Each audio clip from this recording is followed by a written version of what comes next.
Les deux anges arrivèrent à Sodome sur le soir, et Lot était assis à la porte de Sodome. Quand Lot les vit, il se leva pour aller à leur rencontre, et se prosterna la face contre terre.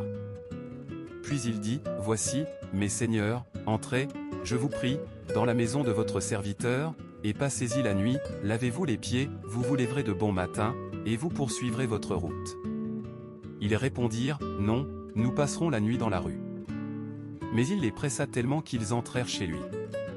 Il leur donna un festin, et fit cuire des pains sans levain. Et ils mangèrent. À peine étaient-ils couchés, que les gens de la ville, les hommes de Sodome, entourèrent la maison, depuis les enfants jusqu'aux vieillards, toute la population était accourue. Ils appelèrent Lot, et lui dirent, « Où sont les hommes qui sont entrés chez toi cette nuit? Fais-les sortir vers nous, pour que nous en abusions. » Lot sortit vers eux à l'entrée de la maison, après avoir fermé la porte derrière lui. Et dit, « Oh, mes frères, ne faites pas le mal. Voici, j'ai deux filles qui n'ont point connu d'homme, je vous les amènerai dehors, et vous leur ferez ce qu'il vous plaira. Seulement, ne faites rien à ces hommes puisqu'ils sont venus s'abriter sous mon toit. » Ils dirent, « Retire-toi. » Ils dirent encore, « Il est venu ici comme un étranger, et il veut faire le juge. Eh bien, nous te ferons pire qu'à eux. » Et, pressant Lot avec violence, ils s'avancèrent pour briser la porte. Alors les hommes étendirent la main, firent rentrer Lot vers eux dans la maison, et fermèrent la porte. Et ils frappèrent d'aveuglement les gens qui étaient à l'entrée de la maison, depuis le plus petit jusqu'au plus grand, de sorte qu'ils ne purent trouver la porte. Les hommes dirent à Lot, « Qui as-tu encore ici? Tes gendres, tes fils et tes filles, et tout ce qui t'appartient dans la ville, fais-les sortir de ce lieu. Car nous allons détruire ce lieu, parce que le cri contre ses habitants est grand devant l'Éternel. L'Éternel nous a envoyés pour le détruire. » Lot sortit, et parla à ses gendres qui devaient épouser ses filles, « Levez-vous, dit-il, sortez de ce lieu, car l'Éternel va détruire cette ville. » Mais, aux yeux de ses gendres, il parut plaisanter.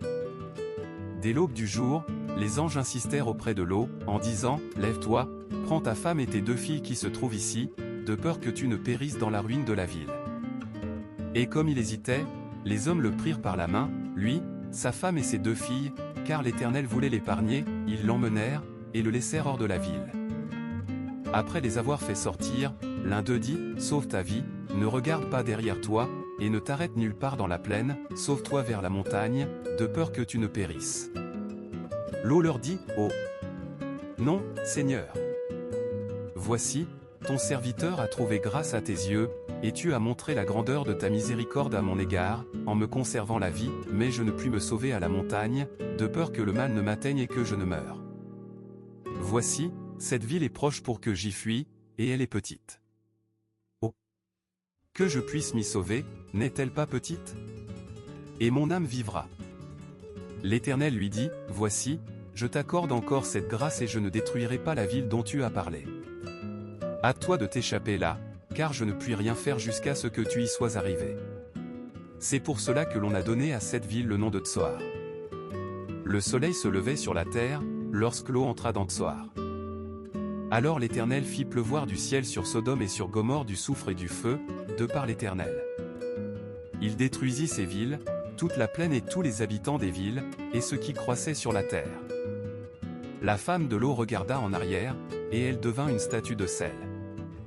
Abraham se leva de bon matin, pour aller au lieu où il s'était tenu en présence de l'Éternel.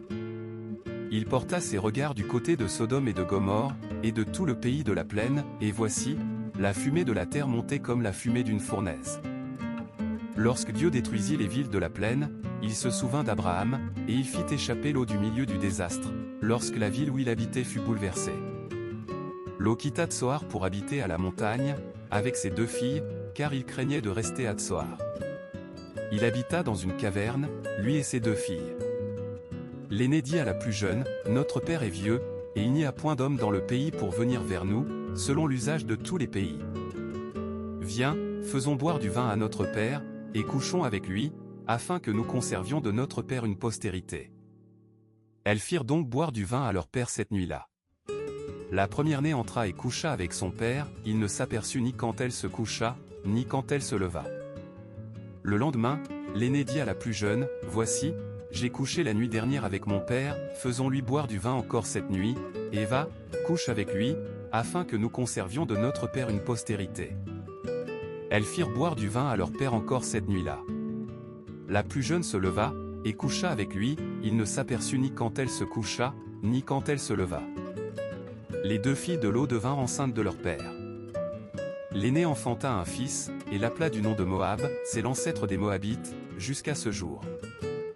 La plus jeune aussi enfanta un fils, et l'appela du nom de Ben-Ami, c'est l'ancêtre des Ammonites, jusqu'à ce jour.